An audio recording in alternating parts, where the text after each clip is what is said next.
8 seconds. That's all it took. 8 seconds of celebration, and the internet turned it into a courtroom, confetti falling, champagne spraying, history being made at Daytona, and suddenly, a freeze frame becomes a verdict. But here's the real question. Did people actually see what happened, or did they see what they wanted to see? Let's break this down the right way.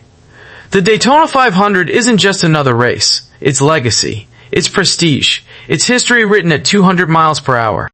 And when that checkered flag dropped, it marked a major milestone, a first Daytona 500 victory as a team owner for one of the most competitive figures sports has ever seen. Emotions were high, energy was electric, cameras were everywhere. Then came the viral clip, 8 seconds, no context. No full angle, just a snippet, replayed, slowed down, zoomed in, dissected by millions. And just like that, social media did what it does best, it jumped. Now here's the problem with viral culture. We don't wait for the full video. We don't wait for background, we don't wait for facts, we react. And when it involves a global sports icon, the reaction multiplies. But context matters. That child in the video? Not a random moment, not a stranger. This was someone connected to the winning driver's family, someone familiar, someone who has been around long before this race.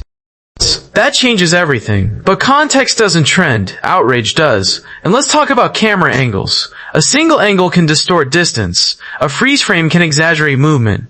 A half-second expression can look completely different when paused. If you've ever watched slow-motion replays in sports, you know how misleading they can be. Multiply that by social media commentary, and suddenly, perception becomes reality. A prominent sports analyst weighed in and made one key point. Before we rush to judgment, ask yourself if you're reacting to facts or feelings. Because in today's climate, those two get mixed up fast. Now, let's be clear, accountability is important, always. Public figures aren't above scrutiny. Scrutiny without context? That's speculation. And speculation spreads faster than truth. What's fascinating here isn't just the clip, it's how quickly people were ready to convict in the court of public opinion. No full footage review, no extended angles, no confirmed narrative. Just 8 seconds. And here's something else.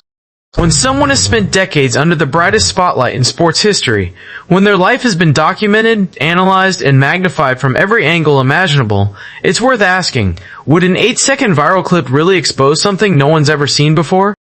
Or is this simply the algorithm doing what it does? Amplifying controversy because controversy clicks? We live in a time where going viral can mean going misunderstood, where moments get sliced out of context, where narratives are built before investigations even begin.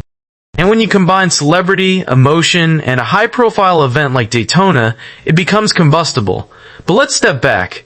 There were adults present. There was celebration chaos. There was champagne spraying, confetti flying, and cameras everywhere.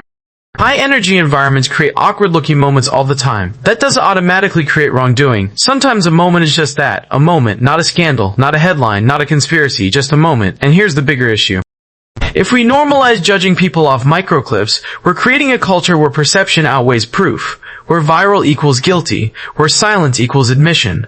But not every situation demands a response. Sometimes dignified silence says more than a rushed statement ever could. And maybe that's the lesson here. Before you share, before you comment, before you decide, ask yourself, did I see the full story? Or did I just see what the algorithm showed me? Because in the era of instant outrage, patience is rare, context is rare, and measured thinking, even rarer. 8 seconds created a storm, but storms don't always mean damage. Sometimes they're just noise. And the truth? The truth usually lives outside the clip.